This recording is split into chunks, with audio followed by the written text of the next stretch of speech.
Teacher, why are there question marks next to some steps like apply Ohm's law on the screen? Great observation.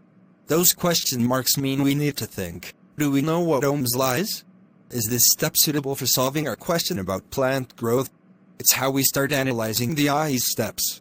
And what does identify variables mean? The IE put it as step 1, but I'm confused. Variables are things that change in an experiment, like sunlight or water when we test plant growth. The IE lists this first to help us figure out what to watch for, but we need to check if it fits our specific question. Can we delete the steps with question marks if we don't understand them? Not yet. First, let's discuss why the IE included them. Maybe they're important but we need to learn more, or maybe they don't match our problem. This is how we learn to tell useful steps from less relevant ones. My IE steps are different from Lily's. Does that mean one of us is wrong? No, that's normal. IE can generate different problem-solving paths. The key is to analyze each step, check if they make sense for your question, and that's how we practice thinking like scientists. So why did we draw a gear icon next to measure data and a light bulb for explain energy conversion? Great question.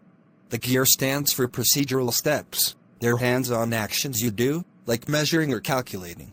The light bulb is for conceptual steps. They're about ideas and principles, like explaining why something happens.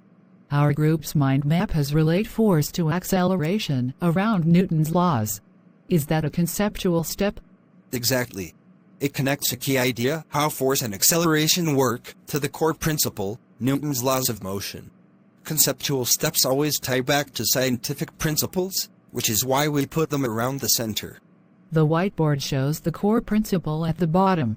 Why do we need to mark that instead of just listing steps? Because every step, whether procedural or conceptual, should link to the core principle, Newton's laws here.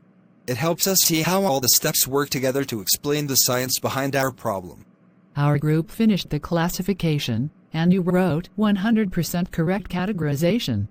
Does that mean we're done? You sure are.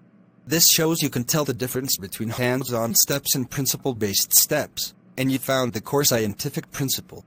Well done. This is exactly what we needed to complete the task.